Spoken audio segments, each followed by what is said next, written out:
ഒരിടത്തൊരിടത്ത് ഒരു ചെറിയ മലയുടെ മുകളിൽ നിറയെ മരങ്ങളുള്ള ഒരു കാടുണ്ടായിരുന്നു. ആ കാട്ടിൽ ഒരുപാട് കുഞ്ഞുകുരുവികൾ സന്തോഷത്തോടെ ജീവിച്ചിരുന്നു. അവയിൽ ഒരു കുഞ്ഞുകുരുവി ഉണ്ടായിരുന്നു. അവൻ്റെ പേര് ചക്കി. ചക്കിക്ക് ഒരുപാട് സംശയങ്ങളുണ്ടായിരുന്നു. ഒരു ദിവസം അവൻ്റെ അമ്മയോട് ചോദിച്ചു, അമ്മേ, നമ്മൾ എങ്ങനെയാണ് ജീവിക്കുന്നത്? എല്ലാ ദിവസവും ആഹാരം കിട്ടുന്നത് എങ്ങനെയാണ്? ആര് തരുന്നു? അമ്മ കുരുമി ചിരിച്ചുകൊണ്ട് പറഞ്ഞു, മോനെ ചക്കി, നമ്മൾ ആഹാരത്തിനായി അധ്വാനിക്കുന്നുണ്ട്. പക്ഷേ നമ്മൾക്ക് ആവശ്യമുള്ളതെല്ലാം ഒരുക്കുന്ന ഒരു നല്ല പിതാവുണ്ട്, ആകാശത്തിലെ പിതാവ്. ആകാശത്തിലെ പിതാവോ?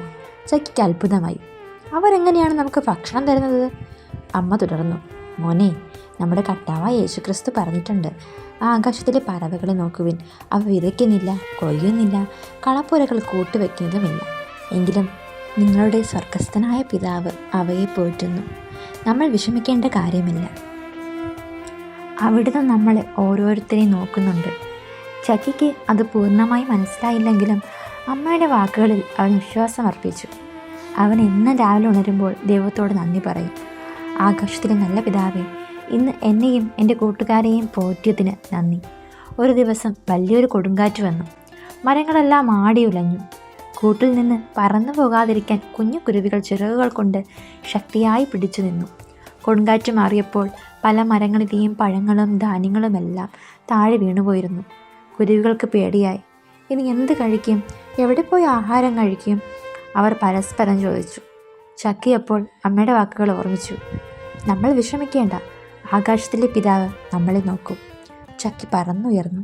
അവൻ പതിയെ കാടുകളിലൂടെ പറന്നു. അവൻ്റെ കണ്ണുകൾ ചുറ്റും പരതി. അപ്പോൾ അവൻ കണ്ടു, കൊടുങ്കാറ്റിൽ നിലംപൊത്തിയ ഒരു മരച്ചെല്ലയിൽ ധാരാളം പാകമായ പഴങ്ങൾ. കാറ്റിൽ അതെല്ലാം താഴെ വീഴാതെ അവിടെ തന്നെ ഉണ്ടായിരുന്നു. ചക്കി സന്തോഷത്തോടെ കൂട്ടുകാരെ വിളിച്ചു, അവിടെ നോക്കൂ, നമുക്ക് കഴിക്കാൻ ധാരാളം ആഹാരമുണ്ട്. എല്ലാ കുരുവികളും പറന്നു ചെന്ന് സന്തോഷത്തോടെ പഴങ്ങൾ കഴിച്ചു. അവർക്ക് വയറ് നിറഞ്ഞപ്പോൾ ചക്കി ആകാശത്തേക്ക് നോക്കി മനസ്സിൽ പറഞ്ഞു, ആകാശത്തിലെ പിതാവേ, നന്ദി. അങ്ങ് ഞങ്ങളെ ഒരിക്കലും കൈവിടില്ലെന്ന് എനിക്കിപ്പോൾ മനസ്സിലായി. ഞങ്ങളെക്കുറിച്ചുള്ള അങ്ങയുടെ കരുതൽ എത്ര വലുതാണ്. അങ്ങനെ ചക്കി തൻ്റെ ജീവിതകാലം മുഴുവൻ ദൈവത്തിൽ ആശ്രയിച്ച് സന്തോഷത്തോടെ ജീവിച്ചു. കാരണം ദൈവം എപ്പോഴും തൻ്റെ മക്കളെ ശ്രദ്ധിക്കുന്നുണ്ടെന്നും അവർക്ക് ആവശ്യമുള്ളതെല്ലാം നൽകുമെന്നും അവൻ പഠിച്ചു. ഈ കഥ മത്തായിയുടെ സുവിശേഷം 6:26 യേശുവിൻ്റെ വാക്കുകളെ അടിസ്ഥാനമാക്കിയുള്ളതാണ്. ആകാശത്തിലെ പറവകളെ നോക്കുക, അവ വിതയ്ക്കുന്നില്ല, കൊയ്യുന്നില്ല, കളപ്പുരകളിൽ കൂട്ടിവെക്കുന്നില്ല, എങ്കിലും നിങ്ങളുടെ സ്വർഗസ്ഥനായ പിതാവ് അവയെ പോറ്റുന്നു. അവയേക്കാൾ നിങ്ങൾ എത്രയോ വിലയുള്ളവരല്ലേ.